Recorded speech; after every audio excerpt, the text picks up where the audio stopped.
What's good, guys, girls, and goblins? Welcome back to Controllers and Katanas. I am Ian, aka Relic, joined by my co host and good friend Martin, aka Marty O'Cool. And to be honest with you, we cannot contain our excitement for the latest episode of Kaiju number 8. So we're going to jump straight into Kaiju. As you all know, we are massive fans of this show so far, and this episode did not disappoint. Do you want to kick us off, Martin, with the Yeah. vicious Kaiju number 10, bro? So Kaiju number 10, as we learned last episode, is now 10 times bigger, 10 times larger than before. And if you remember last episode, he released some like steam, which obviously backed everyone off. But Ashina's not going to give up there. So he, at the start of the episode, he actually runs at the Kaiju and he starts scaling up his body, like slicing bits all over the place. But so he's releasing all these like abilities, different moves, wind slasher, and all this stuff. But then he has problems because he's reached and used his max ability for over 10 minutes. So he has to shut down this max ability. So he's in real trouble now. And as he's doing this, he's trying to like dodge and flee back. And the Kaiju sends out these like the wyverns as like kamikaze missiles at him. And obviously, being Ashina, he's quick and good on his feet, and he dodges all these. And he uses explosions from the kamikaze wyverns as like a smoke screen. And he manages to get behind the Kaiju number 10. And he jumps to like stab it, and it just full on pelts him one, punches him right in the and just knocks him flying. And then he's on the floor, crouched and dazed. And then we have a flashback into his past. I'll let Ian tell you that bit. Yeah, so you get a little bit of a obviously a flashback, as Martin said, and the backstory for Sheena is it was good. He keeps basically getting told to give up over and over and over and over again, because essentially his way and the way he's been brought up and is obviously with the swords and things in this time in Japan is just old fashioned and outdated. But obviously he's a man of tradition. He just prefers tradition. He's the only person, sorry, to believe in him as well was Mina. And Mina essentially get this part where she's like, oh, I don't even trust myself with like a kitchen knife sort of thing. But yeah, for all his life, he's all his family, even when he's in sort of like going through the obviously the defense corps stuff, everyone's just telling him to give it up, like give it a rest, man. Come on, like you can't be using swords essentially. But as we know, it has worked out well for him, hasn't it? Yeah, he is sick. It reminds me this bit, where everyone's telling him like it's old fashioned using swords. Yeah. It reminded me what happens to obviously the samurai, didn't they? Back in the day, they kind of like let's get rid of these old traditions and bring these new things. Yeah, in. let's And stop it all and literally we'll move got rid forward. of. Yeah, that's right. Even if samurais are sick and Oh yeah, their fighting style and everything about him is just so good. But yeah. But yeah, he had a bit, as you say, a bit of a tragic. I say tragic, but a bit of a heartbreaking backstory, really. And it sort of makes you think, like, when you get that moment earlier in one of the earlier episodes where he gets Kafka in that headlock, and he's like, "What are you going to do with your 1%?" But then he's like, "Actually, do you know what? I think it might be good that I believe in a 100% of your 1%, because obviously he's not used to. Obviously, he probably is now with obviously where he is, but because he's had that sort of like past." It's almost a little bit like Sakura's past from a Windbreaker in a sense, isn't it, as well? He's never had anyone there for him or anything like that. So you're almost, it does sort of like make you connect with these characters and like them a bit more. But then it cuts back to obviously present day, and Ashina's basically about to get eaten. Kafka sees him, and as he's about to transform, obviously to try and go and save him, Mina rolls up, mate, blasts him one. But this mofo, mate, he's number 10. His regen is rapid, isn't it? Like he can regenerate like. He's so quick, mate, isn't he? So quick. Yeah, I did like the bit here because Ashina realizes he's been left in charge by Mina. So in this little backstory, he has Mina saying, "I need you as a blade master. You would be a really good part of the team, like everyone else what they said in his life." So he really gives it his all, doesn't he? And he literally flies at this like. The Kaiju, doesn't he? Gives everything he does, unleashes all these sword powers again. Obviously, like you say, the Kaiju gets hold of him, doesn't he? He was giving off, honestly, what made me love him even more, he proper reminded me of Levi from AOT. Yeah. Like, he was Yeah, the proper, bit where slicing proper. the Yeah, honestly, it was almost like Levi attacking a Titan. And I was like proper hyped, mate, watching. I was like, this is so sick, man. He's got the same hair as well, isn't he? Yeah, he's like a very similar sort of character, I think, to that. But yeah, it's the part as well where he dodges him, like dodges the punch, and then it runs up his arm. That bit was wicked. So sick. Literally all the way through this episode when he's fighting, he's literally scaling all around his body and just like, running up that. He's so good. I mean, I don't know about you, but like people in the past saying he's like, let's get rid of the sword skills, mate. I'd rather have sword skills than. Oh yeah, it looks cooler as well. Plus, and close combat, isn't it? Yeah, you've got a lot more. Obviously, him with the sword skills, he's arguably got more like training than anyone else. Because a gun, realistically, let's be honest, anyone can learn how to use a gun. But when you've got those sort of abilities, no one's learning that. You can't just pick up swords and just do what he's doing. Do you know what I mean? Like, he's obviously the most committed to his cause, really, isn't he? It does make me laugh. Like at the start of when we start watching Kaiju, he's just this funny guy. I mentioned last week, but like now he's like my favorite character in the whole season. He's so sick. There's only one thing I miss about him, and that's his vampire teeth, mate. I miss a little vampire teeth out of it. I thought his dad was going to be like Dracula back in the flashback, but he wasn't. Just full on Count Dracula, mate. Like the Muppets version or something randomly. But obviously, you get obviously you've got I can't remember her bloody name now, Shinomiya or whatever her name is, the girl with the big axe, Kikaru.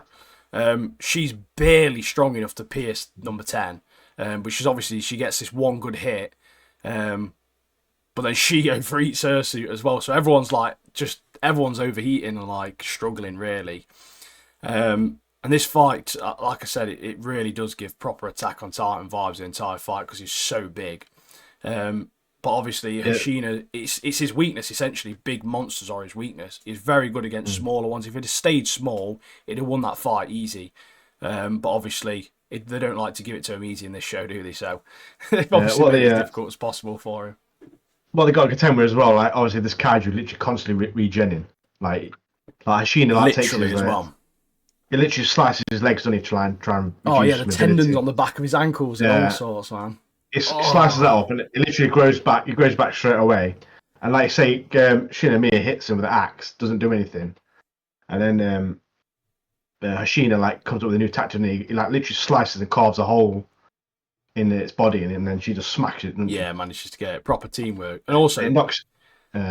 Kafka crying his eyes out because he thinks the people he works with are cool, mate. It's like the most Kafka thing ever, isn't it? He's just crying in the background. Everyone I work with is so cool. Yeah, it's really like in that emotional moment. It is a funny emotional moment because he's literally bawling his eyes out. But it's like this is my dream. This is what I want to do. This is what I want to be standing with these guys. You know, Mina, Hoshina, and Shinomiya, and then Ichi, good friends like. Don't worry, mate. There's still time. Just do your best. He's such a good character, isn't he? Yeah, he really is. And obviously, you get this point where you sort of think that they're winning and they're getting the upper hand. And obviously, that tiger's sick, man. That white tiger. The tiger basically senses something, and they look up, and then there's this massive mass of just the kaiju, and it's essentially making a massive bomb equivalent to like a nuke. Yeah. And they start shooting it, mate. Mate, it's literally a nuke. Why are you shooting it? Are you mad? I was like, she was like, don't shoot it. What are you doing? I was literally like, what are you doing, lads? It's going to blow up shooting it, mate. What are you doing? But I think the biggest part of this episode is Kafka running in. Yeah. And he's running in, and he's sort of like part changed, but obviously from a distance, he looks like Kafka. But everyone's obviously watching him, and they're all like, "What's he doing? Like, how can he do that? Where's his speed come from? Where's his power come from?" And then obviously he turns into the kaiju, obviously his kaiju form. And one thing that made me laugh as well, when did he get those like built-in, like thrusters? Yeah, thrusters in his arms and legs, mate. When did he learn that, bro? Like, that's just come out of nowhere, mate. It reminds me of, is it Ida from... MHA? Yeah. Yeah, Like with yeah. the boost on the back of his leg to make him run faster. I was like, how's he managed this? What a legend. But yeah, Did you see that bit obviously, where, yeah, the bit where he does the kaiju, he does like a pose in the air, doesn't he? He does like a flying pose in the air. yeah, yeah. That made me laugh, Adam. Proper Casca, mate, that, innit? But yeah, essentially, obviously, he's got these thrusters. He launches himself into the mat, and then he just batters it one. Basically, takes it with him all the way into space. Essentially, just Kafka being a G, mate. And then obviously the mass then explodes like in the atmosphere. But something that I did learn is that if this was supposed to be like a nuke level, nukes explode in the air because they actually do more damage whilst they're in the air than they do when they hit the ground. I didn't know this. And so realistically, if he'd have done that and it exploded in the air, it probably would have done more damage in real life than it would have actually if it just hit the floor. But obviously, he's knocked it up. It's exploded. Obviously, it's not a nuke, so I suppose that's the argument with that. But yeah, he's obviously saved the day. But to do so, he's had to release his kaiju form, and then you get this moment where Mina's obviously has to arrest him, calls him number 8 instead of Kafka, which is a little bit like you feel a bit heartbroken for him really because he's like obviously he's a nice guy, isn't he? But I really hope they accept him, man. Like, it's Kafka. He's never harmed anyone. He's always helped everybody out. Obviously, they know for a fact from from obviously their interactions with number 8 prior to them knowing this, he's never been like a villain or a negative, obviously, impact on what they're doing. He's always been a hero, essentially. So, Yeah, I think Ashina will have something to say because obviously in the last couple of episodes when he fought Kafka, not knowing he was Kafka, yeah, he was like, "Oh, it doesn't seem like a kind of kaiju to randomly attack people." It seems yeah, like yeah. But I did like the bit where when he realizes kaiju number 8 is Kafka, he was like, "How did I turn a blind eye to this possibility?" It's because this guy's a nice guy. He had this always like flashbacks of him drinking like him and drinking, and obviously when they had the laughing with meal him, and all yeah. that stuff. Yeah, it's Yeah. quite. You almost felt bad for him because obviously it's his mate, isn't it? Yeah. Now he's like, Yeah. oh, this is my friend. Like, I don't know what's going to happen now.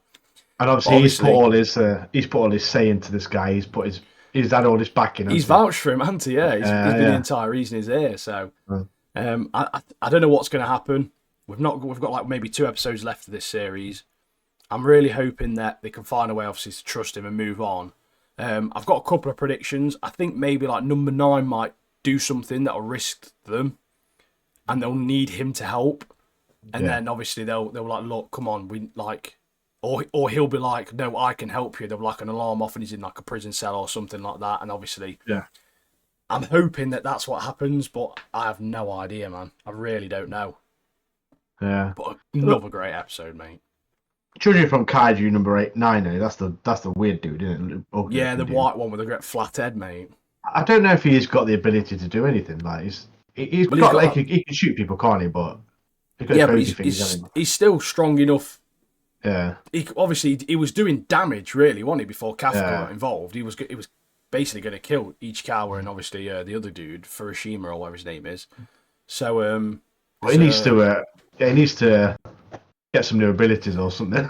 Oh, if it is him. Yeah. Well, you got growth, I really love it. Fucking boils on the end of his fingers, mate. Literally firing warts at people, mate. You're grim. Like, nobody kill people, man. Flipping it. Like wart juice at people. Literally, what a gross. But yeah, I'll say MVP of this episode is Ashina. Though he's Ashina, mate. What a guy, mate. The last 3 episodes, he's been the top man. I'm gonna have to get him tattooed, mate. I think I'm gonna have to get him tattooed next to Levi, aren't I, mate, on my leg or something. Twins, mate. Lost at birth, weren't they? I'm gonna have to get a statue of him, aren't I? Oh, mate, definitely. Have a look around for that. 100%, mate. 100%. Shall we move on to Windbreaker? Yeah, man. Picked up this episode better than the last episode. I actually really enjoyed this episode. To be honest with you, I thought it was quite a lot of funny parts with it. Bit of action, new characters, more backstory. Just a pretty packed episode, to be honest with you. So essentially, it starts off. They all finally get back to class. everyone's greeting them. Everyone's wanting, obviously, all the shish touring details, the fight details. There's a guy still in the background doing pull-ups in the window. I noticed him straight away. I was like, he's literally been doing pull-ups for like 2 days straight, mate. He's a G, he is. Committed. So basically, everyone's like surrounding them, and Sakura and Suo are just pouring it off to Niri. Like, yeah, he'll tell you all the details. Everyone surrounds Niri, like, oh, what's going on? What's going on? And then obviously the pull-up dude, he actually stops and he rolls up, and basically you get introduced to him down in a protein shake. And his name's I can't remember his name fully, but it's like Suguru or something like Sugura. Suguru, I think it is. Suguru or something, isn't it? Yeah. Wrestling dude, isn't it? Yeah, that's protein right. Dude. And you learn that he's basically on par with Suo and Sugashita in terms of ability, like strength, fighting ability, that sort of thing. And then he asks, "What is your virtue?" And then he says, "Not virgin, virtue." And I was like, "What? Virgin?" I was like, "Not virgin, virtue." I was like, "Fuck, this is mad." But yeah, it was dead random. But yeah, everyone's like, "What good is it to asking?" He asked us all yesterday. Stop asking everyone what the virtue is, mate. Like everyone's getting proper fed up with him, aren't they? I like the bit where he asks everyone for a meal. He's like, "Oh, let's go and go for a meal," and everyone's like, "No, I've got to like wash my hair and do like I've got to go out somewhere." Yeah, I've got to do laundry. One of them was like, "Yeah, I've got to help my grandma weed the garden." Like pulling excuses out of the hat, just random ones all over the place. Sugura, whatever his name is, and Niri, they like love each other, mate. They hit it off straight away. They do, don't they? They're like, "Yeah, let's go for a meal. Yeah, this is wicked." So basically, they end up going out with him, Suo, Niri, and Sakura, and everyone just walks off. So like you say, like dentist appointment. I've got to pluck the weeds from my grandma's garden. So obviously, the four of them go to Sugura's favorite food place, and it's just a big wrestling themed restaurant.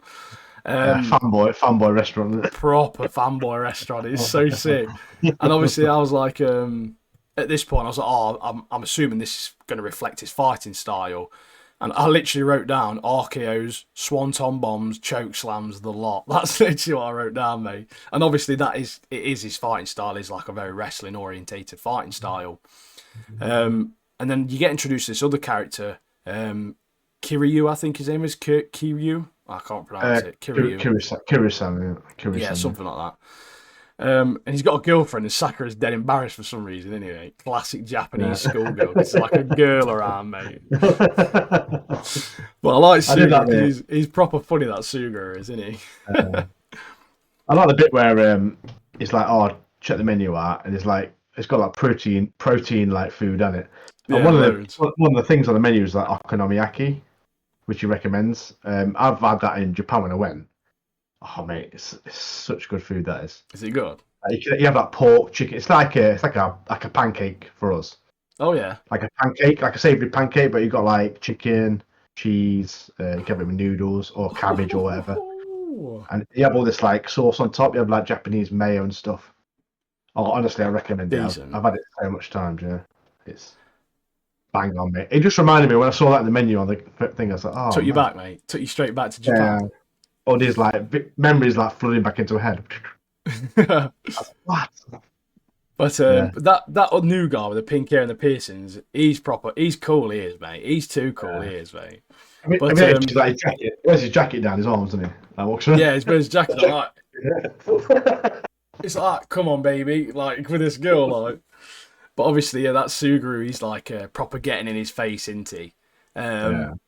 Not like in a nasty way or anything. He like really wants him to join him. He's like, "Oh, please join us for a meal," blah blah blah. And this girl's getting a bit scared, and then he's like, "You're scaring the girl," and he's like, "Oh my god, I'm so sorry, I'm so sorry, I'm so sorry." And he's like, he's turned into a softie. What's he doing? Yeah, he's because Sakura wants to know more about him, doesn't he? Yeah, that's what. So and then obviously the wrestling dude's like, "Oh, I'll get him over," kind of thing, and he runs over, doesn't he? He's like slams his hands on the table.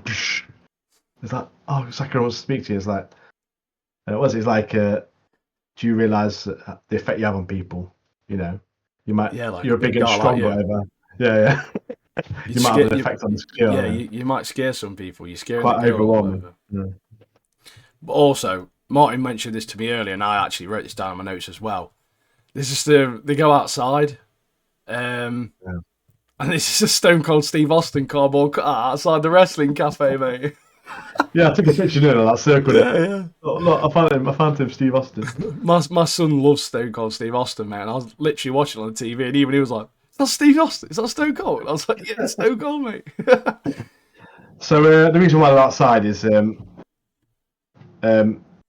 Kiryu wants it takes the guild and he goes, "Oh, we'll go somewhere else to meet." Yeah, we'll go outside. They're not really getting a piece from the other lads, so they go get outside. interrupted, and she's a little bit intimidated, and he's obviously seems like a pretty nice guy. Trying to impress me, so he takes her outside, and then they hear some commotion outside, so they go out as well. And apparently, we find out that it's not actually his girlfriend; he's just a girl he saved, wasn't it? From he's just rescued her from these like freakos, hasn't he? Yeah, like a thug kind of thing, and then he brought initially an army of punks, didn't he? I was like, what? Oh, it's almost like when obviously Sakura first rolled up, isn't it? Yeah. So and then we have this big fight, don't we? Break out outside. Yeah, sick brawl that. This new wrestling dude. Yeah, man. I literally put, yep, he's a wrestling type. Suplex City, baby. And literally straight away just a dragon suplex or someone, and then next straight away clothesline. He's literally no chill, mate. He's just battering him instantly. He's sick. I love him, Adam. I think I put another fun brawl with local scum. That's what I put. So I love. So in this bit, what kicks off is they go to attack. It's Kiryu, isn't it? They go to attack Kiryu, and Sakura steps in. Literally flying kicks one of them, the main guy flying. And it's like, it takes all you punks to gang up on one person, or whatever. I hate people like that, and obviously he does most of the fighting, doesn't he?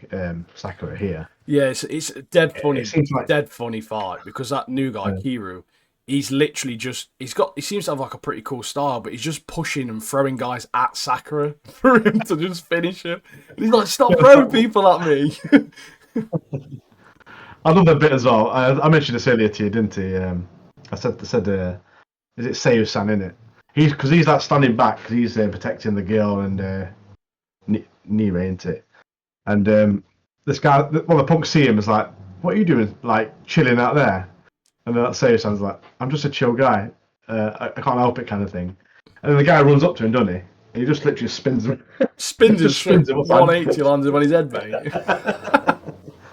He is a cool character. Some of the stuff I love him. I do. I love his character design as well. Like, it's a little bit quirky, isn't it, mate? With his eye patch and stuff. He's cool. He is cool. But then obviously when all that pops down and obviously everything starts to go back to normal, they try to get Sakura's phone number. And they pick his phone up and he's got no apps. And on his phone he's just got one number and it's called weather. And they all just start laughing at him, mate. It's a bit again like weather on your phone, mate. It's a bit as well like Seiyu-san when they're like laughing about him. He like puts his under his shoulder and is like smiling, like grinning, isn't he? Because he knows they're all sniggering about why. And then they're like, "Oh, if we ever need to know the weather, we'll ask you, Sakura." Yeah, we'll ask you in the future, mate. But obviously, it's almost one of the moments. It's a funny scene, but almost it's quite sad because he's literally got no phone numbers like in his phone at all, mate. Like none. He's just got the weather in his phone. Literally got no apps, nothing. He's obviously got a phone, but he doesn't know what he's doing with it like at all. He's just got a phone, hasn't he? I like he goes to that cafe, doesn't he? He goes to the cafe. Yeah. And now he's got all these friends, hasn't he, on his phone. Yeah, it's quite cute, isn't it? Because it's like contacts group called Friends, and obviously you got Suo, Niri, Suguru, Kiryu, and obviously Kotoha. I can't remember how to pronounce her name either. I'm crap with Japanese names, but the cafe girl adds her number too, and as simple as it is, it shows that obviously like he's grown as well as a character, and obviously he's now got people, and then this chat pops up, doesn't it? And it's like class 1-1, and he's confused while people are talking. Like, why is everyone talking? We're literally going to school and we're not going to see them. Like, and it's the bit there. He goes, he's crap at typing, isn't he? Everyone's typing dead fast, and he's like an old man, mate. Like, it's like one sentence. It's because he's new to it, innit? It's like it's typing really slow, and everyone's literally like spamming the chat, and he can't keep up. And then he just gives up, doesn't he? He eats his dinner like really angrily, and then he goes to the class like, what is a class captain? Yeah, he just I gets guess the it's class and he Shazam. kicks off about the old phone situation, mate. It's like, why are you all messaging? We're literally here now. Like, why don't you just talk why don't you just wait till we get to school? Yeah, it's because he's talking this class captain, isn't he? And he wants to know what it means. And then obviously we find out that it means a person who like coordinates the class, doesn't it, and looks out for the welfare of the class and stuff like that. Yeah. And wants to be People's nominated. champion, mate, isn't he? People's champion. Yeah, basically, yeah. Wants to be nominated, and Seiyu-san puts his hand up and volunteers Sakura to be, and it kind of ends the episode. It's when that guy rolls up with the black hair, mate, who rolls all of his R's. Oh, yeah. And even the subtitles added extra R's to all the words in the subtitles. That proper made me laugh, that was. But yeah, obviously, we don't know if he's going to be class captain or not. Basically, obviously, Suo just recommends him as because it's basically, I think you can nominate yourself or you can get nominated, basically, can't you? And that's it. He just goes, he puts his hand up. He's like, Sakura, and then he's like, what? Yeah, sad times to come though on this one, mate. I think the next episode is the last one. I think there's 13 episodes, isn't it? Oh, we might get 2 more. Actually, thinking about it. Regardless, we've got like 1 or 2 episodes left. That's it, mate. Of this season. Let me check. So I need to find out. And it's another one that I've really enjoyed. Yeah, it's 2 episodes. Yeah, a little bit of fighting, a lot more, some more character introductions. We've got a lot more growth from them. Obviously, the main character Sakura. Yeah, it's been a great episode. I've really, really enjoyed this episode. Unfortunately, the next episode, Demon Slayer, mate, that wasn't as good as the last episode, I don't think. I think out of the 3 anime, this was probably the weakest one this week for me, if I'm totally honest with you. Again, it's Demon Slayer, so it's always going to be good. There's always going to be funny bits, but again, we're coming to the end of the training arc now with Demon Slayer, and this episode was basically the ultimate leg session, wasn't it? So, in this episode, I thought MVP Zenitsu all day, mate. The amount of funny things he did in this episode. Zenitsu's fainted. It's just so funny. So we get to the best bit about the fainted boys. Put him in the river, like they're not even bothered, mate. So this training arc, this is going to be the most intense, grueling training that they're going to experience. Yeah, 100%. So we find out that what they've got to do. So this is all to like, stabilize the lower body to lead to accurate attacks and unwavering defense. Yeah. So what they got to do is they've got to stand under a waterfall, cold plunge waterfall, lift 3 logs after that, and then move like a boulder. It reminded me of the boulder that chased Indiana Jones in Raiders of the Lost Ark. It's like the size of that. It's massive. It's a beast. Yeah, it's a massive, like a 6'7" like circumference boulder, mate. But I like it. Like straight away, Zenitsu, he finds out the tasks. Tanjiro turns around, sees him. He's like already fainted, hasn't he? He's gone, man. Zenitsu's fainted from all the tasks. Like, I can't deal with this. He's fuming, isn't he? Zenitsu is. Oh, but it's when he was like, put him in the river, mate. That made me laugh then. But that he's just in the river, like, knocked out. But yeah, basically the Hashira training is mostly just comical moments, isn't it? Just from Zenitsu being an absolute veghead, mate. Like he's a proper div into. I like the bit where it's Inosuke, isn't it? He's doing the training as well. He's there, isn't he? And he's in the waterfall, and then Tanjiro is there as well. And he turns to Inosuke, isn't he? And he stopped chanting, hasn't he? And it's like he's dead, isn't he? It's like froze to death, isn't it?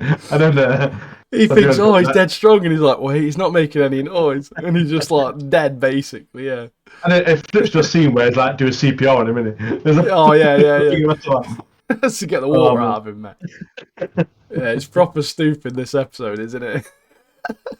I like the bit as well, like, when obviously because the freezing cold water, like the soldiers are all like hugging rocks, aren't they?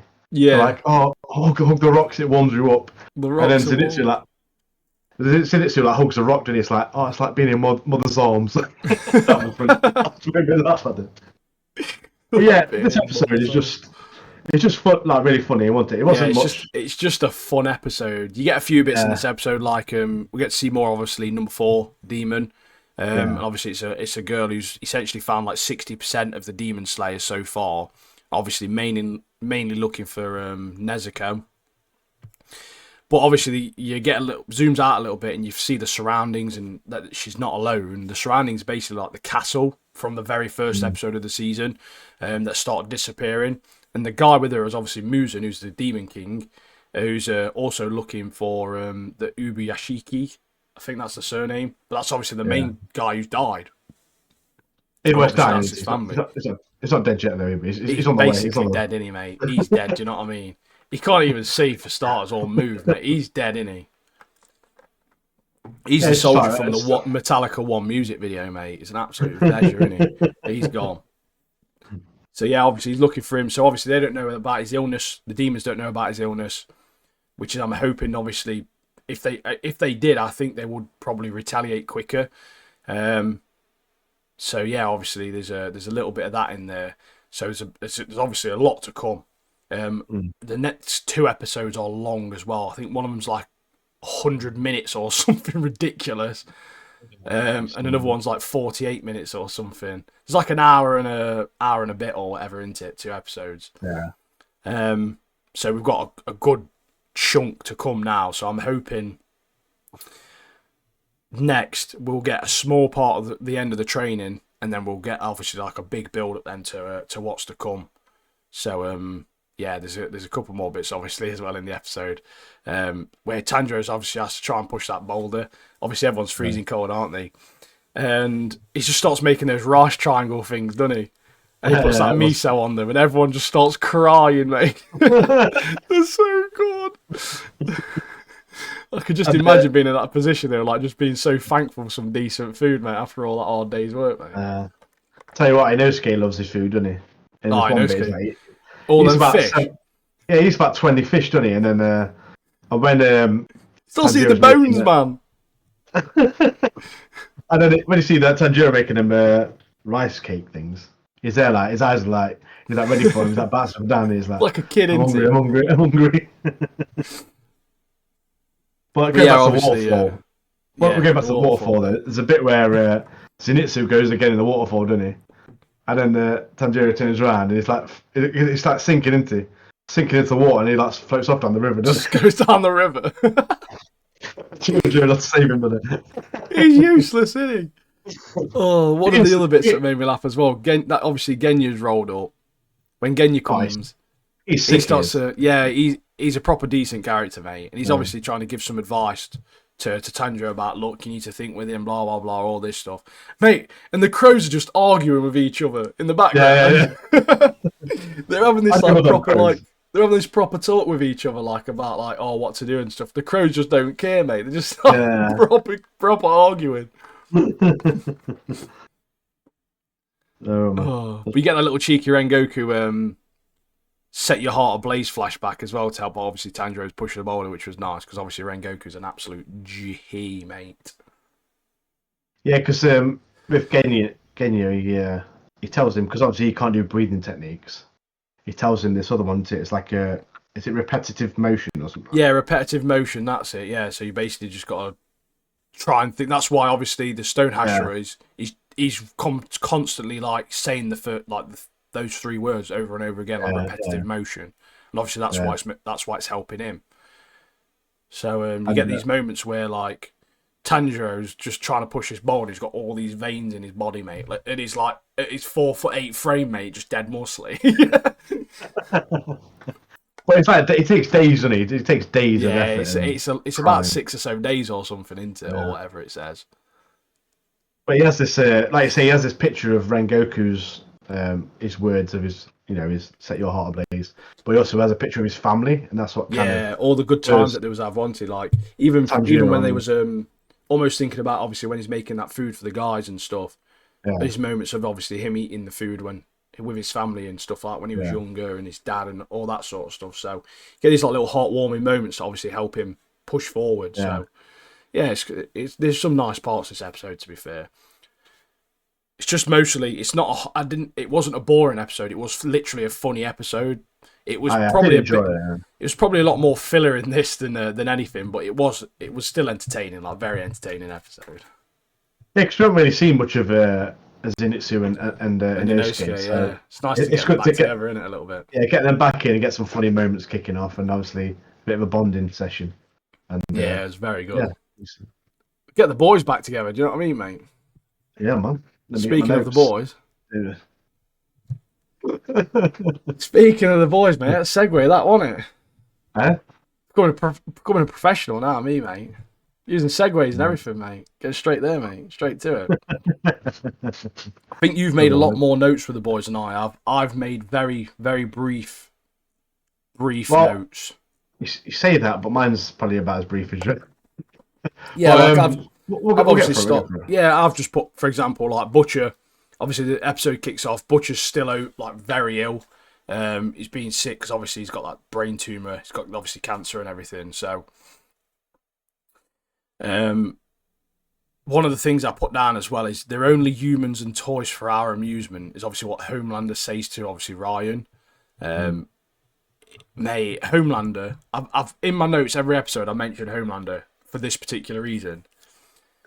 He's the best character in this show by far, mate. He's like He's Anthony acting. Starr, who plays him, mate. He does such a good job, mate. Like he's so believable as a villain. It's unbelievable, mate. Like he's very, very good.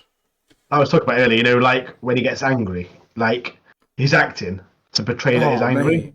but he's also smiling as well. What? That is. You can It's see like quality. parts of his face like twitching and like the Yeah. expressions he's using, the body language he's using. It's so believable. It really is. Shame the same can't be said about that Ryan because he's annoying, mate. He is. Yeah, he's a bit of a. Yeah. He's so annoying. But yeah, basically, Homelander's on trial for murder. Obviously, from what we saw the last season, he killed that protester. Yeah. He's told his son that the protester he killed was a paedophile. Like he's mad, isn't he, mate? Like Homelander is literally mad, mate. Yeah, because he's trying to brainwash his son to. To be him. Get on board. Get on board with Vought. What are they called? Vought, yeah. Vought, yeah, and then obviously become the next, take his place, or. Oh no, you don't want him to take his place, really, does he? I think he's going to need to because obviously you get the moments where obviously he's essentially. The thing is, the difference. Yeah, well, the difference with Ryan is Ryan is the first ever born soup. Yeah. He was born a superhero, or with superpowers, should I say? Whereas even Homelander, he was given his powers through through the drug. Yeah. So obviously, naturally, he is essentially still human in a way. So he's aging, and I think you get those scenes where he's aging, and you can see that's affected him massively. Like obviously, as you say, through the acting and obviously the portrayal of his body language and stuff like that. And it's honestly, mate, he needs to win some sort of award for this if he hasn't already for playing Homelander because his performances every single episode, in most cases, mate, he's carrying this franchise massively. Yeah. He is. He's so good. We have some other characters introduced into the episode. So the episode's about obviously Vic, he's running for president, isn't she? Yeah, Newman, isn't it? Yeah, Newman. Victoria Newman. Victoria Newman, yeah, that's right. Well, there's a part where obviously the CIA want to kill her off, get her out of the picture. So obviously Mother's Milk, who leads the boys now in place of Butcher, they go on this mission, don't they, to infiltrate Milk, this. That name makes me laugh every time, mate. Oh, is it Marvin, isn't it? It's Marvin. Yeah, Marvin and MM, yeah. It is Mother's Milk, though, isn't it? I just call him Emma. I've just put him as M on mine. Okay, so Marvin's crew, they go to infiltrate this presidential party to try and kill her, and they've got this like poison. They're going to put, is it her eye drops in it? They put her into in some sort of eye drops or something, in a makeup bag, isn't it? Yeah. So they go into a room, and then as they planting this poison, Vic's daughter comes in. I don't know what her name is, but I just call her Medusa Face because she's a soup, isn't she? And then all of a sudden, all this these little snakes come out of her face, don't they? It's like eating people and ripping people's arms Mate, off. that's not a superpower, mate. That ain't. She's some sort of like mad, like horror movie, like alien. Yeah, She obviously eats Kimiko's arms, mate. Like smashes her arm, gets that guy's face, rips all his face off. yeah. She's a monster, mate. Monster. Villain, mate. She's vicious. She needs killing off ASAP. She does, doesn't she? Yeah, but Kimiko kicks her off, starts running off with Frenchie, who's with her. They both jump out the window, don't they? Starlight catches Frenchie, saves him. Kimiko, boom, face plants the floor. Absolutely done. You get this little moment though where she's falling. It's a proper Deadpool style moment where she's got like a baby arm because her arm's slightly grown back. She's got a baby arm falling. I think she like tries to grab Kimiko, doesn't she? Starlight, but because she's got this baby arm. Yeah. It's like that dude out of a scary movie too, isn't it? With the mashed potato. Take my good hair. And then she face plants the floor, and then she picks her face up off the floor, and it's literally like, oh, it's mangled. Mangled, isn't it? She puts her face together again. Proper mangled. That was a funny moment, I thought. She's got some good regeneration then. I literally put Jeffrey D. Morgan. That's one of my notes. That's all it says. It's obviously you very briefly see him in this episode, don't you? It's like obviously CIA. I put Negan, but.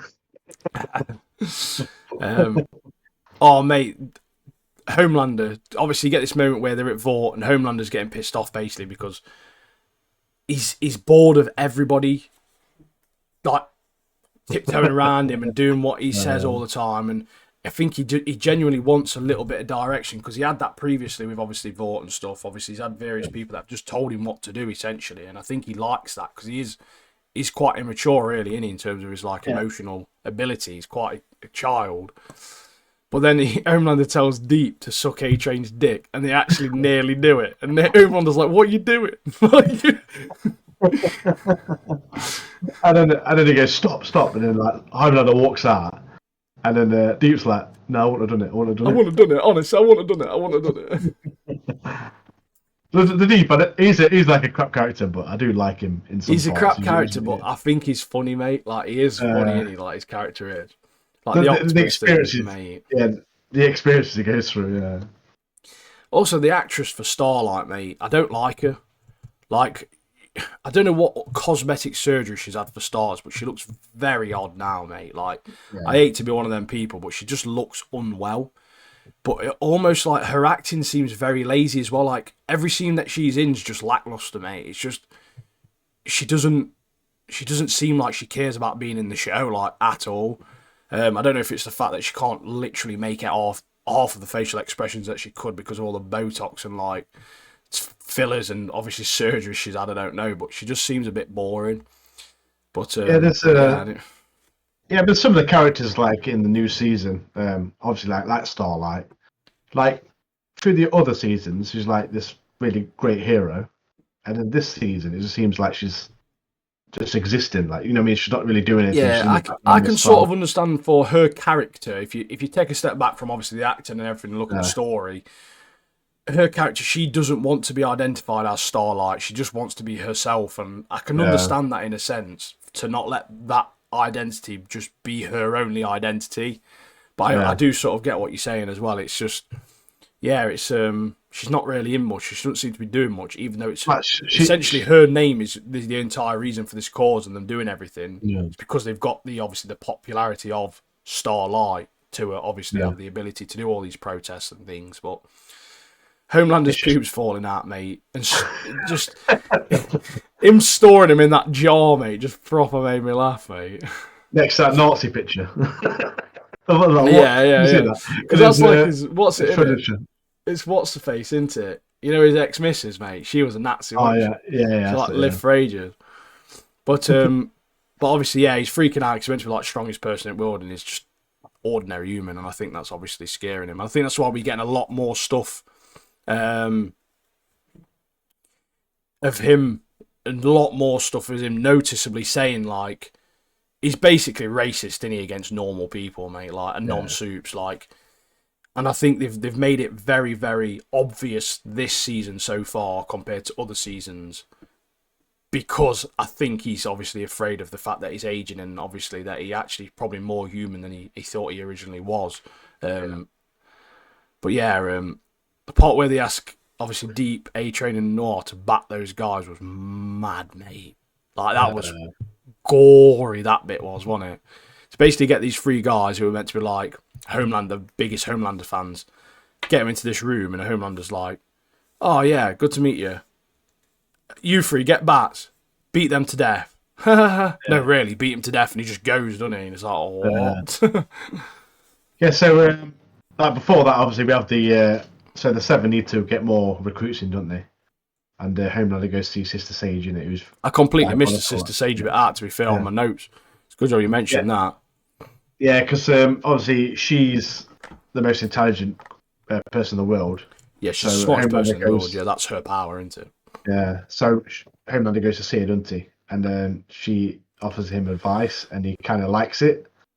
And then he gets her into Vought, doesn't he? It's like one of the seven. Obviously, he gets her, later on that is, but yeah, it's later on, but we're going to talk about it anyway. So, that's Sage's plan. That's Sage's plan to get those three blokes. So what happens is it's her plan, to get those three blokes and get them in. I think Homelander goes to her and she doesn't take shit. She's literally telling him what's what. Like, no, you don't want to be doing that. You're not doing that. But this is what you need to do. This is what we're doing. And I think he wants that sort of role in his life at the time. So he thinks. But there's another thing that happened with Frenchie, like being bisexual, mate, where he kisses that Colin bloke. And like, I've got nothing against his character being bi, because I think they've mentioned it before, to be fair, in previous, like in season 2 or something. But it's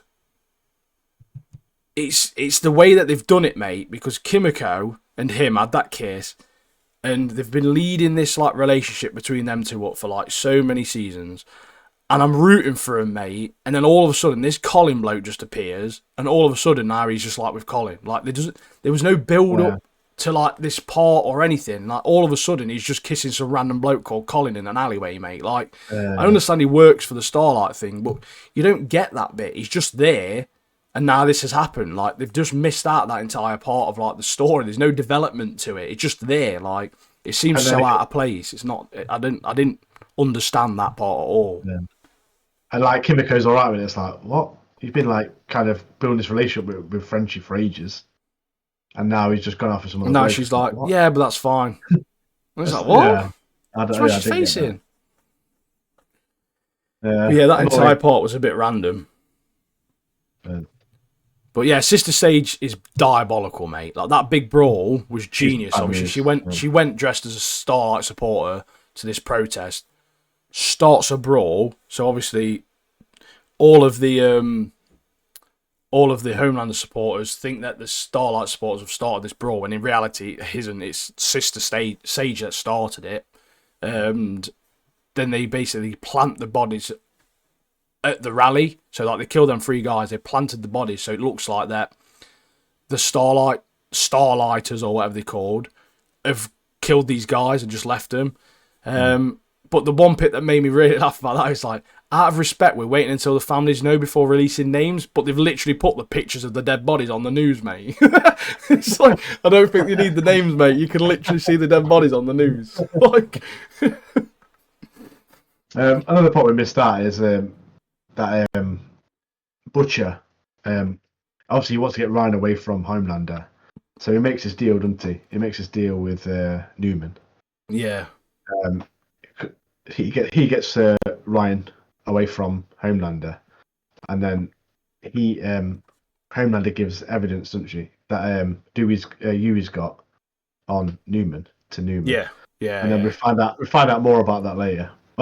So basically, I say Ryan also doesn't want Butcher to die. He obviously has a bit of good in him, even though obviously I hate the little rat, and Homelander is just questioning it and obviously hates it, because Homelander hates everything about obviously Butcher. It's like his arch nemesis in it. So there's a little bit obviously there. You get a little bit of Ryan. I think Ryan's questioning Homelander a little bit now as well. The Deep still having the octopus in the tank, mate, hidden in his wardrobe, proper made me laugh. Oh, it freaks me out. It's so proper random, innit? It's like really soft boy lads. Can you put me in the aquarium above your bed? Yes, Really let me go free in the aquarium. It's too dangerous. You haven't cleaned me for a week. That octopus is gonna die, mate. I'm telling you now. Like, it's 100% gonna be dead soon. That octopus is. But Yeah. Huey's dad's had a stroke or a heart attack or something. He's in hospital. Obviously, Huey's mum rolls up, who we haven't seen in like 6 years. That gets messy. But Butcher's obviously because of his head. I know for a fact, mate, because of all the Grey's Anatomy episodes I've watched. If Grey's Anatomy's taught him anything, mate, that's the tumour on his brain, mate. Obviously, causing him to have them hallucinations. Yeah, so he keeps seeing his dead wife, doesn't he? Yeah, she's obviously almost like an angel on his shoulder, though, isn't she? Trying to get him to do the right thing and not because he's trying at the time he's trying to screw over Huey essentially, isn't he? He's trying to use Huey's information or what Huey's got to almost help himself with obviously the Ryan situation. Yeah. And then it works. She basically talks him out of it, and he sends this picture. He sends this picture to Newman. Tell him. This right before I say this, I found out that entire bit with the Newman on the phone. The woman who plays Newman didn't know what was going to be on the phone, and they just loaded the picture on the phone. So when she loaded it up, that was her genuine reaction. And basically, Butcher sent a picture of his spread open arse cheeks with a picture of his arsehole to her. And she's like, opens it, like, oh my god, like, obviously that's a genuine reaction to a picture of an arsehole, mate.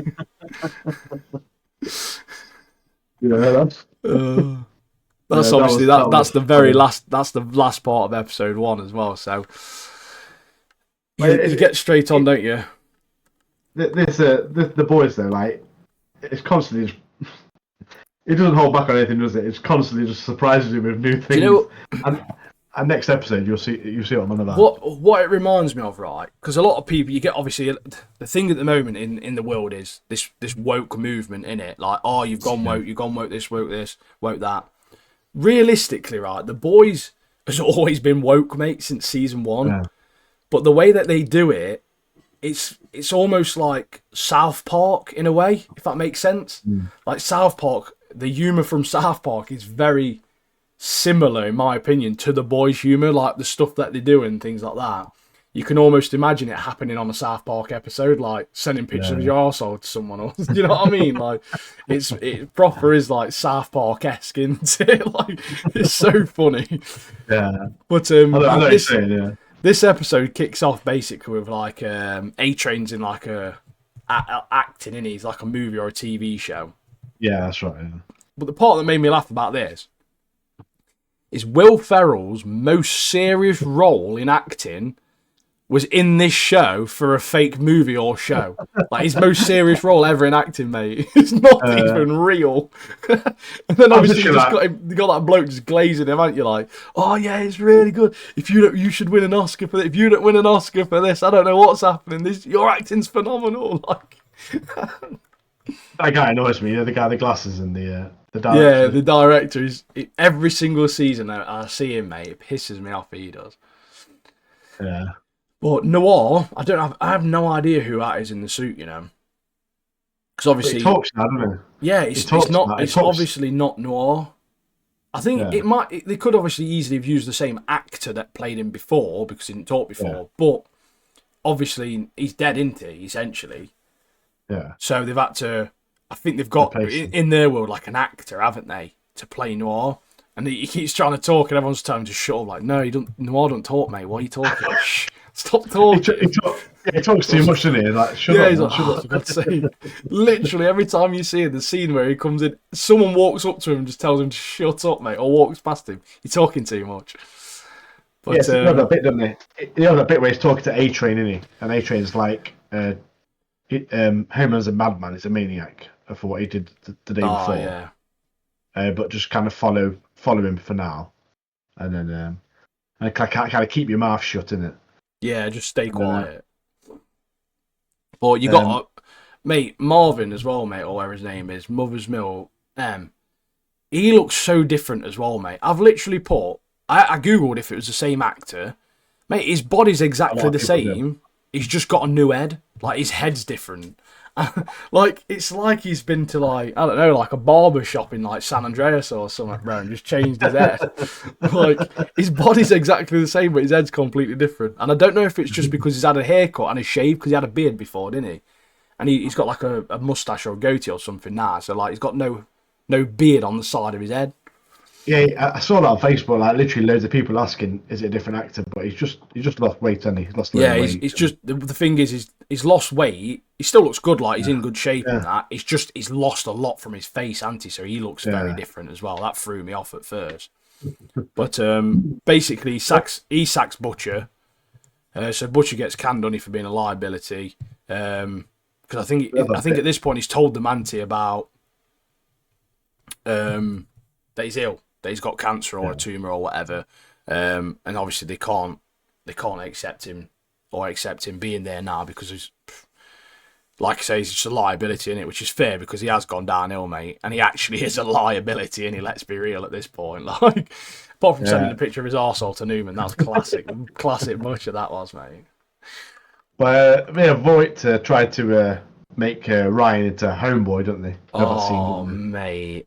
And it I looks wrote the notes worst. about that. It's like the worst outfit I've ever seen in my life. I've put It's so bad. that little Homelander suit was freaky as fuck. Why has he got shorts and no long sleeves? So dumb. Sage agrees. That's literally what I wrote down. Like, Because Sage. It's grim, in it, mate. It's such a crap looking suit. And even though Homelander doesn't like it, Sage is like, Ryan is a savior. He needs to be his own thing, not following you. He needs to. We need to focus on him now. And obviously, Homelander does his face, doesn't he? He's like angry, but he's kind of agrees, doesn't he? Yeah, accepting of it for now. Obviously, sister says she's definitely got an interior motive, mate. I can't help but think that she's going to just fuck Homelander over massively.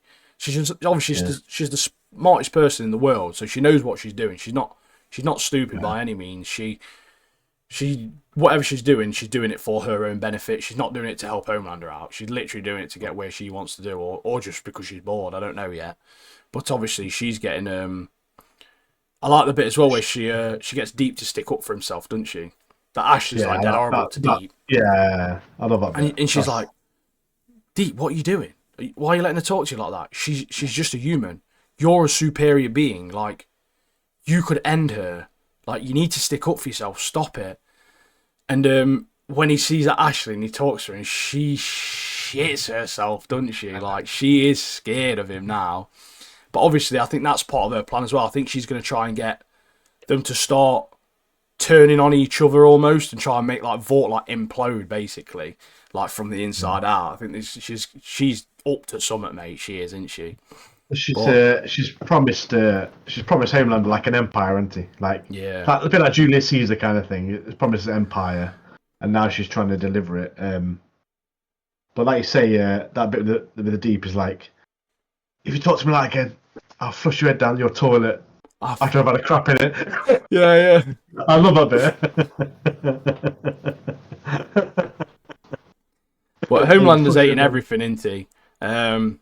Literally anything that happens at the moment, he's just hating it. I'm surprised he's just not killed everyone yet, you know. Like, you can just see the anger and frustration in his face from just what's happening. Like you say, with the old Ryan thing and just everything in general, he's a very stressed out guy at the moment. The old Homelander is, mate. He hates it. He hates not being the centre of attention, I think. Yeah, and all the elites, like Vought people, all see that Sage is kind of telling Homelander what's happening, like advising, and that Homelander's not saying anything back to her, and like agreeing with her stuff, so they're seeing that she's kind of in control as well, slightly. Oh yeah. She's swaying him a little bit. So now they're thinking, well, we've got to. If she can get Homelander to do what she wants, we need to then start being all right to her, because then she can just get him to kill us if she wants to. But mate, that convention that they go to, the Truth Con, unbelievable, mate. You got that bloke wearing Starlight as a pedo shirt.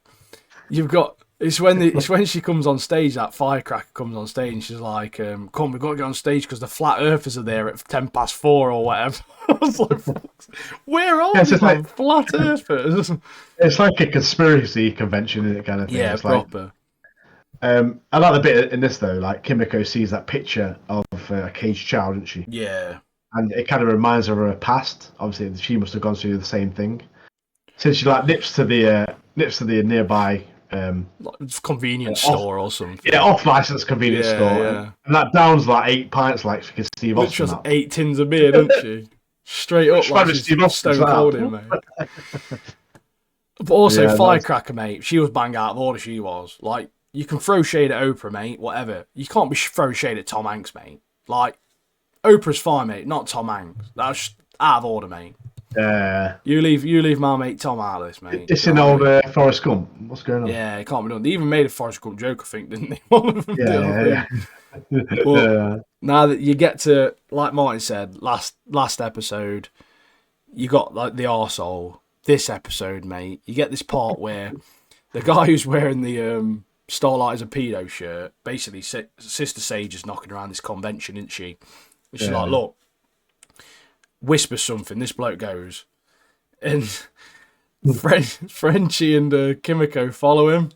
And they can hear, like, they pick his phone up or whatever, look at this phone. They get, like, there's like a message, isn't they? Like, meet at, what was it, Deep's like, room, innit? Deep's Yeah. Ocean Room, 9 p.m. or something like that, he said, didn't it? Yeah. And they can hear something, like, in the sauna. So they open the sauna door up, mate. And this bloke, his ability is he can multiply. Yeah. He's multiplied himself, like, 7 times.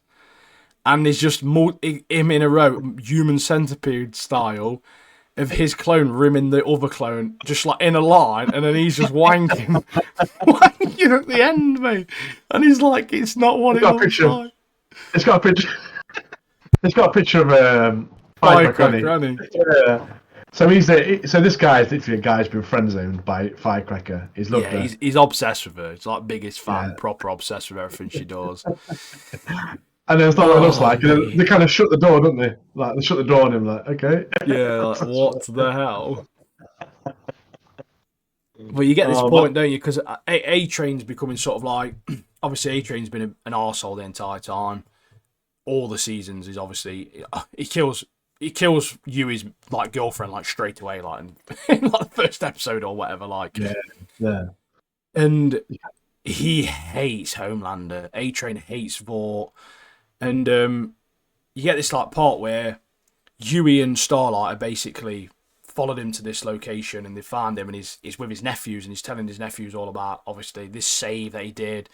And then his brother, I think it's his brother, his cousin, it's his brother, isn't it? Yeah, Comes up in the wheelchair.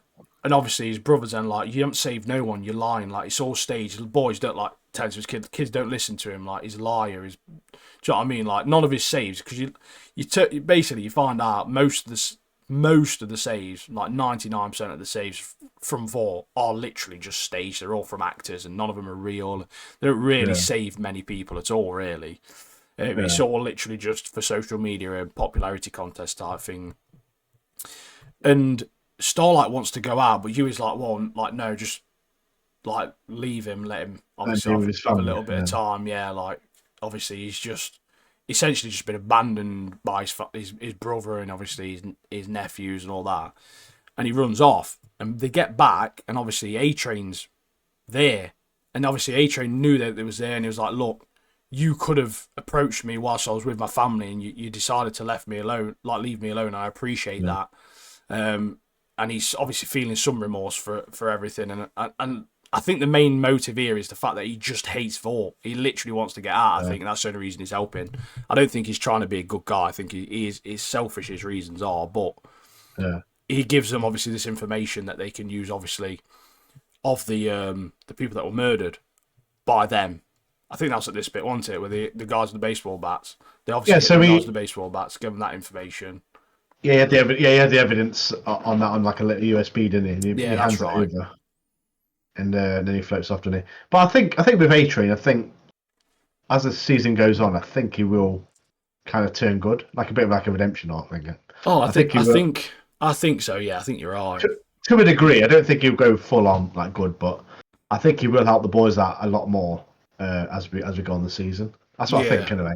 We'll see what happens. Yeah, well, they need the backup, and obviously he literally, like I say, he hates Homelander so much, doesn't he?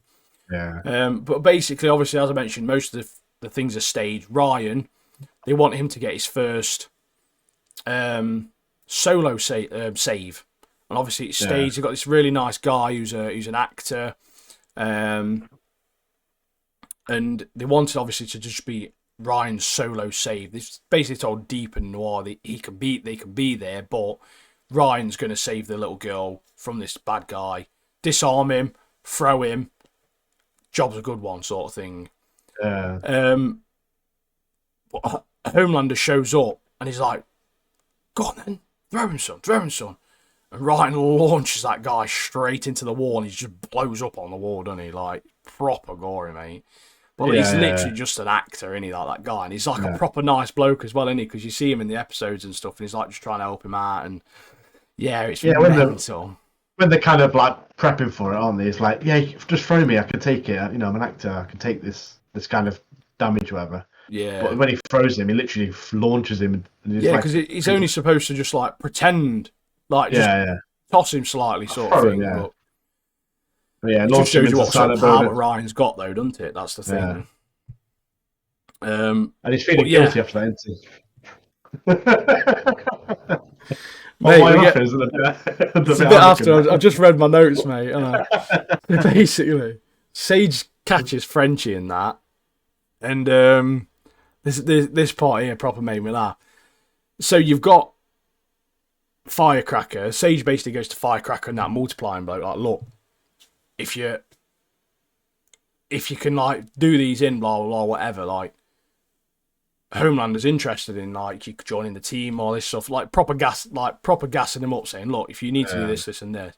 So basically, they're getting a scrap with like Kimiko and Frenchie and that. And the guy who's been ribbing himself, he got pink eye, and he's got his clones, and they've all got pink eye. And it's the line that he says, "What's up with you? Too much salad tossing." Too much salad tossing's giving you pink eye. And it's like, no, it's not. Yeah, he keeps splitting. He's just got his knob out there. Like, it's just loads of him naked, mate. Oh, mate. But then the moment, don't they, where like they kill a few of the clones, and obviously, like you say, the clone themselves, they got all the knobs out or whatever, and then it's like a bar mitzvah. It's literally a little girl's bar mitzvah or whatever, isn't it? Yeah, and they're going like they're running there, Frenchie and it's Marvin, isn't it? They're running Marvin. there, trying to escape or whatever. It's Kimiko's bathroom Firecracker, isn't she? Yeah, and all these guys with the knobs out just walk into this room. Walk into this kid's bar mitzvah. Oh, mate, so good. And the guy with his knob out, and his character, I think it's called, is it Splinter, isn't it? I think his name was. I can't remember his name. Splitter or Splinter or something, innit? Yeah. I think it's Splinter. He is actually out of Supernatural. He plays God in Supernatural. I just find it funny, like in the boys, literally people from Supernatural keep coming into it all the time. Scattered. Obviously, like Jeffrey D. Morgan. Yeah, Jeffrey Morgan, and we've got this dude. Echoes. Yeah. But yeah, good actors, mate. Good actors. But you get this point where essentially, like, he makes loads of clones. If you kill the original, you kill all the clones. That's the type of deal we've got. But Butcher dinking Firecracker on the head, mate, with that crowbar was wicked, wasn't it? It just appears like that. Because she's filming, isn't she? She's filming for like TikTok or whatever. Yeah. She's literally live streaming, isn't she? And he goes, and he turns to that clone dude, he's like, "I just hit your woman. No one even friend zoned or whatever. You're not going to do anything about it." And then they kind of overwhelm Butcher, don't they? They all get on top of it. He knocks a few out with a crowbar, but they'll overwhelm him, don't they? And then he goes to Marvin, he's like, "Oh, you guys get out of here. I've got this kind of thing." Yeah. But then Marvin saves him, doesn't he? Saves Butcher. Stabs that guy straight he pulls the main guy after and he stabs him with the crowbar. Straight up through his bottom of his jaw, straight through the top of his head. But I can't remember what they all say, but they're basically, all the other clones look around like that. Oh no, they've got the main one basically, and they all just like that, just drop down. It's like they got Primo or something. They Primo. Oh, they got the Prime one or whatever, haven't they? Yeah. They just drop. And then they say something to like Firecracker and just like, "Oh, drop, don't they, dead?" So he's done, mate. He's done. You get another part where a very unrelatable part, as you do mostly, because Homelander is a very unrelatable character as a normal human being, like who's got a little bit of empathy. Ryan's like crying. He's obviously upset. that he's accidentally killed Coy, and obviously because of that, you sort of see that Ryan is. I think he needs saving. If he gets saved, he could be a very good character. I think Ryan could. Yeah. Obviously, as he gets older as a hero, but Homelander's baffled. Like, he genuinely doesn't understand why he's upset. Like, what do you mean? Like, he's just a human. Like, it don't matter. Like, he's just like a pawn in the game, essentially. He says that playthings, aren't they? Like that playthings, that toys for our amusement. Just that line, mate. I couldn't believe that. I was like, this is mad. Like, he proper just doesn't care, does he? Like, he's like a proper villain, he is.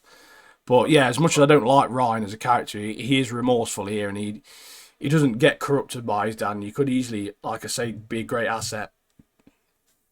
But then you get this little bit where obviously Frenchie and Colin are like together, but then you find out Frenchie murdered Colin's family. Yeah. Isn't it? Like, obviously, we don't see much into it because he's talking. Is it that? I can't remember that woman is. That woman who French is talking to. We've seen it before, though, haven't we? She was in another season. I think she could kind of hires like assassins or whatever. Yeah, because French is like a little bit of. It's like one of them, isn't he? He's basically like a hired gun, isn't he? Essentially. Yeah. But yeah. Hopefully I put good. Hopefully they split and him and Kimiko can live happily ever after because I love them. Yeah, Kimiko is a great character. She's so good, mate. I do hope she does get kind of like a bit of a happy ending because obviously she's had a bad upbringing and stuff like that. Yeah. But going back to that Homelander thing, like how mental he is, if superheroes really existed, they'll be like that. They'd be totally like that. There would be so many of them like that, mate. You wouldn't have all good heroes. There'd be bad people, be heroes using things for their advantage, the powers, and yeah, it just makes you think like if it really did exist, this is what it'd be like. It'd be real, yeah. Homelander. Genuinely would be real, mate. Like, as much as you, as a human being, you think to yourself like, if I had like superpowers, I'd use them for good and blah blah blah. But realistically, you would be selfish in some aspects, wouldn't you? Like, you'd definitely try and make some money from it, mate. Like, you'd be definitely doing like a full-on Deadpool, wouldn't you? Like, be a mercenary or something. Or just smash the bank wall and just take the safe. Yeah, just teleporting to be the best one, wouldn't it? Straight in, straight out. Not Huey's teleport, where he's like, it just appears there naked and then... Yeah, his clothes don't go with him, mate. Yeah. But yeah, not a bad episode, episode 2. I messaged you though, like, for some reason, I think it's because I was tired, mate, but it felt like it was 2 hours long, that episode did. It felt like it was going on forever. I was like, I kept pausing, like, what, is it nearly ended yet? Like, I felt like I've been watching this for ages. Yeah. I'll let you kick off. It takes even longer. It takes even longer when you're doing notes as well. Yeah, that's it. Keep pausing and stuff. So, so this episode starts with Marvin. He turns down helping Butcher because Butcher wants help with Ryan. Yeah. Obviously, they had that moment where Marvin saved Butcher, and obviously Butcher saved them at that. But they're fighting the guys and Hobbs like the clones. So then, because he's been turned down, he goes back to Negan, or Jeffrey D. Morgan, who's like kind of higher up in the CIA, isn't he? He's like JDM, top bloke he is. Yeah, he's like a top guy in the CIA, and obviously he's also like an old army buddy of his. So he asks for help with him, and they come up with this plan that save Ryan. They're going to drug him. And then take him away to somewhere safe, away from Homelander. Which might I add, that's not a good idea. Yeah. Trying to build some trust with a kid, mate, so you're going to literally drug him and kidnap him. Yeah, it's not a good idea, mate. Like, you can understand why Marvin's like, what you on about, mate? Like, so in this episode as well, like, they have this like introduction of this Sage and Firecracker join the Seven, don't they? And Sage has advised that Firecracker joins the Seven because what she brings, obviously she brings a load of gossip. This is the person to bring down Starlight, basically. With all the gossip, false propaganda, and all that lot. Yeah. That's her plan. Like you say earlier, Sage is like a nasty piece of work. She's really got things going, hasn't she? Anyway, we have this moment where Ryan's playing a computer game, isn't he? Online computer game. Yeah. Like a fighting game. Sorry, just before that as well, you get that part where Kimiko's buzzing, isn't she? She's like, oh, my therapist is right, I need to face my past. And French's like, yeah. She's like, I'm just going to kill them all. She's like, do you want to come with me? And French is like, yeah, okay then. Yeah, they have this moment. Like I say, Ryan's playing a computer game. Typical butcher name comes up, username, doesn't it? Don't be a cunt, mate. Yeah, Obviously, that's Butcher's gamer tag, isn't it? The worst swear word. That's his gamer tag. Yeah. So and then he starts fighting, and then he starts talking to another and they arrange to meet up in real life. But it just makes me laugh. The game is like a Mortal Kombat game, isn't it? And then they get to that fatality bit, doesn't it? He gets his fatality bit, and then his character smashes him on the back of the head. And he sticks a pipe up the character's arse, and it like kind of lifts it. Holds them up. It's basically like a Vought sort of like video game, isn't it? From all the past heroes and stuff. Yeah. I just find that really funny. One of my notes I put here also, Ryan's voice is so annoying. I think Ryan. It's like his voice is dropping, but you don't drop you. Like a shit version of Marge Simpson, mate. I think with Ryan, because he's so young, it's annoying. Yeah. But like if like in the next season they like speed up time, and he's a bit older, I think he'd be less annoying. Like, it's just the moment he is at the moment. He's in an awkward spot, isn't he, where he's like just dead emotional, and you just get annoyed by him. Ashley's basically been sacked, hasn't she? Sorry, what was that? Ashley, she's basically been sacked off, hasn't she? Yeah, she's that's like, right. Am I being fired? No, I'm just taking your role, mate. What's that bit as well? Like, because they go to the meeting, don't they? And then it's like, Ashley, you can go. This is just a 7 meeting or whatever. Yeah. And then it's like, oh yeah, Sage is taking over your role now as advisor or whatever, and be taking all the notes and stuff like that. And then when she's leaving, Homelander says something like, "Oh, can you pick up something?" Or is it, "Can you check on Ryan or something like that?" Yeah, can you find Ryan? That's it. Yeah, can you find Ryan while you're out there doing something? It's like still like bossing her around. I must admit that I do rate her flame suit, mate. That flame suit she was wearing was sick. Remember the classic flame shirts from back in the day? Oh yeah. Classic, mate, classic. Yeah, so we have this bit where Kimiko, after seeing this child slavery poster, like you say, that TruthCon, they find out what the location of this is. It Shining Light, isn't it? Shining Light children traffickers. But obviously, Frenchie goes with it. But I think Frenchie's had drugs, hasn't he? Oh, Frenchie's off his head, mate. Yeah, he's off his head, and then he watches Kimiko smashing these guys in. But when he hits them, like the wounds, like that bubbles coming out. There's like bubbles, like rubber ducks, squeaky toys and stuff like that. Literally like toy boats and stuff instead of blood, isn't they? It's like looking at what? Yeah. Obviously, you got that bit before that as well, where obviously M's getting to A Train, isn't he? Because he meets A Train, and obviously, as I said, A Train hates Vought so bad. So obviously, he's gone to meet A Train, and I think they're building a little bit of an alliance, so that's hopefully going to help them, obviously, later in the season. Yeah, because I think it's at A Train at that point. He tells Marvin where Newman's going to be, doesn't he? Yeah, that's at the ice skating arena, isn't it? Yeah, the ice skating arena. Yeah, which obviously we find out about later. To come there, mate. Yeah. Then obviously at that point where French is high, starts having like these flashbacks and hallucinations, doesn't he? Whilst Kimiko's literally having the battle of her life, mate, in the background. He's just wandering around off his head. And like I said earlier, like he has these flashbacks to Colin and his family who have been murdered, and obviously we find out what he did and stuff like that, and then we find out that woman who hired him, she's like saying, "What are you going to do? What are you going to do about it? Like, you know, you're going to have to face kind of your past kind of thing." Yeah. And then Kimiko, while she's fighting, she meets someone, a girl from her past, doesn't she? And she has a flashback. Yeah, we find out more about her later, I think. Yeah, they've obviously had a little bit of a fight, haven't they? They've obviously used to. I'm assuming it's like an illegal dog fighting ring, innit? They used to make them fight against each other, essentially. Yeah. But yeah, mate. Obviously, Butcher's doing the right thing. You get this part where Ryan's gone to see Butcher in his apartment, and obviously Butcher's made those cookies. Like, oh, it's your mum's recipe, because he's got like shit English accent.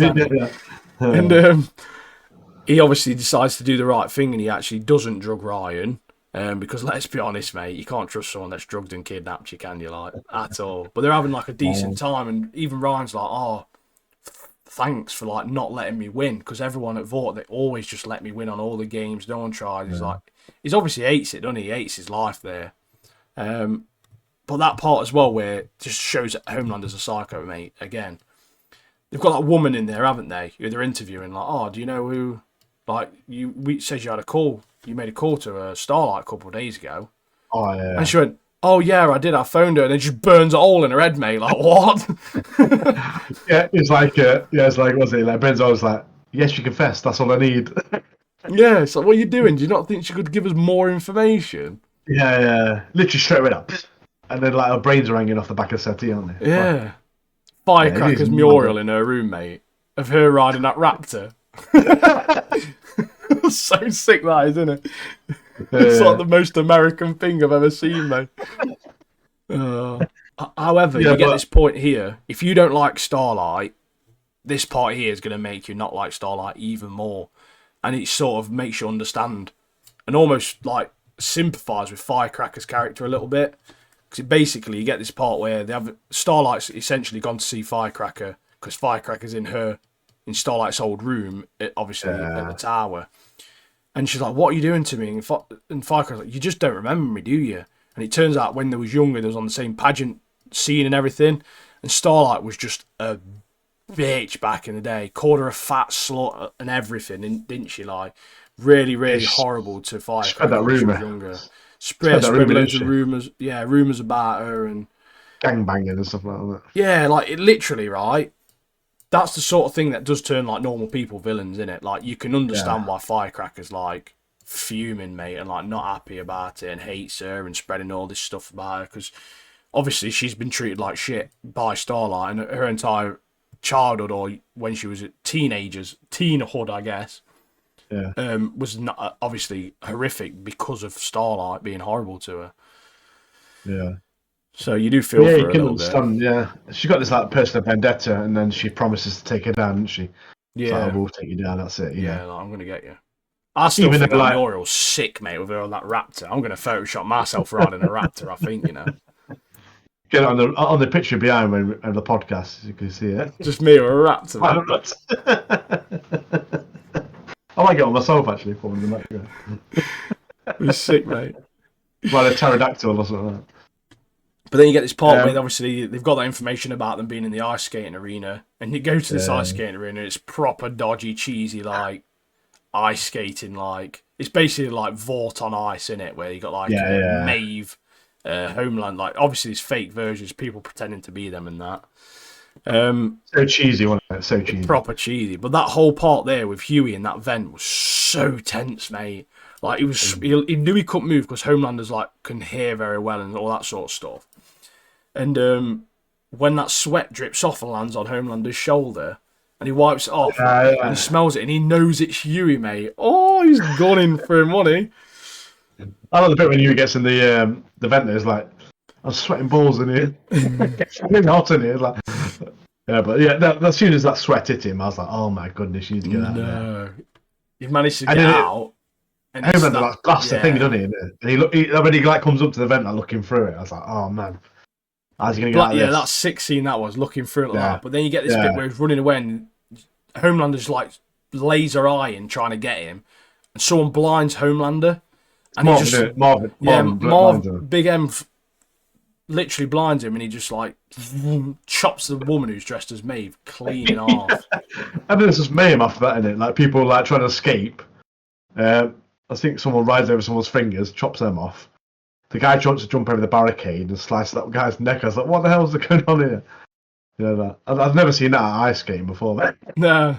They basically say like there's been an electrical fire at the arena or something, haven't they? It's like mayhem, isn't it?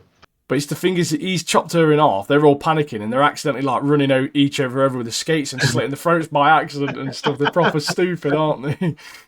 Yeah, it's like one thing after another. It's like, what is going on here? But yeah. But it's obviously when he's been blinded, Yui like carries on running, doesn't he? And then eventually he gets saved by A-Train, doesn't he? Yeah. A-Train saves his life. So like we say, A-Train might possibly become good, or might possibly help the boys obviously fight against Homelander in future. or get it to We four. get another Jeffrey Dean Morgan scene. Legend he is, mate. He's not done much. I just love him, mate. To be honest with you, but I think he might be an hallucination. You know, I don't think he's actually there. Yeah, I think Butcher might be just imagining him because obviously he keeps having all these hallucinations, and he had that blood coming out of his ear as well, didn't he? Like on yeah. that scene. I'm just wondering if he's actually there, if he's just making it all up in his head. Oh, that's good point. That is, yeah, I didn't think about it. But I was just there like, oh, it's Jeffrey D. Morgan. It's it's Jeffrey Negan. D. Morgan, mate. What's He's Negan doing Batman's here? dad from the flashback in the Batman movie. And he plays the Joker in Watchmen, doesn't he as well?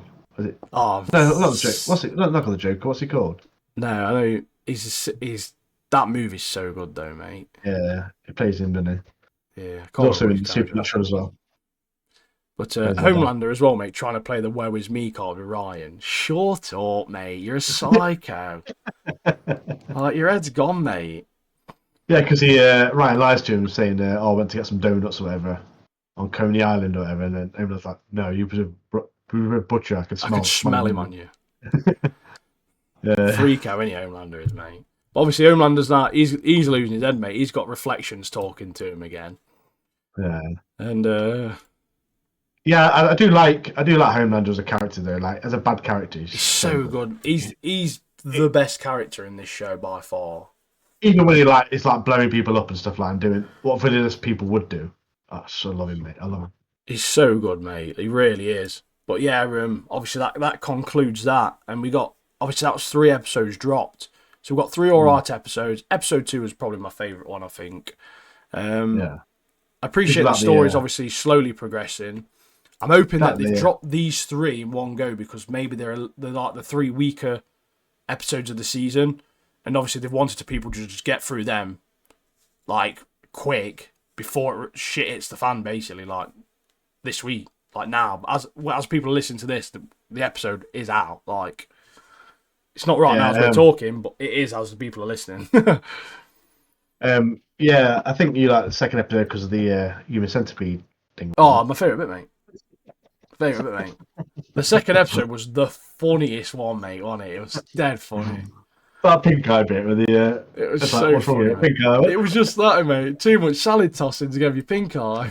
No. Because they had pink eye, literally, it led to that demise of like about 5 of them, didn't it? Because it just got blasted in the head straight away. It's done them in on it proper. Straight away, mate. The downfall of pink eye, mate. Yeah. So hopefully the episode's next week we've got juicy, mate. So we've got next week, we've got Boys, another episode 4. I'm going to talk about 2 House of Dragons, aren't we, next week? 2 House of Dragons, yeah. I've not watched the first episode yet, but you have, haven't you? I've watched first episode. I'm not going to say anything, mate. I'm not going to give a facial reaction, nothing, because we'll talk about it next week. Yeah. What else we got? We got all the episodes of anime. Yeah, we've got a big Demon Slayer one. Kaiju's going to hopefully be an interesting one, and obviously we're going to have a bit more of the older Windbreaker as well, mate. We should get some more development there as well. So see what happens with that. But overall, it's been a very good week in terms of viewing. It's been a hectic one for me and Martin behind the scenes, especially for Martin, who's been to Download Festival Saturday and Sunday. So with Download, I'm going to put the videos on our Discord. I'll mention it again. Man. Join our Discord. That's where we chat and discuss all kinds of categories, don't we? Music. Oh, just games, life, mate. Just anime. Life in general, innit? Just chat about the stuff you're interested in. Talk about 3D printing if you want. Talk about cosplaying if you want. Literally talk about baking. I don't care, mate. Just talk about whatever you want. We're just trying to build a bit of a community that are just trying to bring each other up. Just obviously there to support each other and have a laugh and just get away from the stresses of life, really, innit? Yeah, share interests in what we all love, like anime, films, games, everything. Gaming, music, anything. Yeah, it's all there, mate. It's all there. So join us. But yeah, it's been a good episode, hasn't it? It has, yeah. We've got through it, and I hope you all enjoyed it. Like Martin said, get on the Discord. That is the main thing. Get in Discord, and obviously share the podcast if you're enjoying it with your mates. Get us on in the car on your way to work. Get us on the bus when you're on the way to school.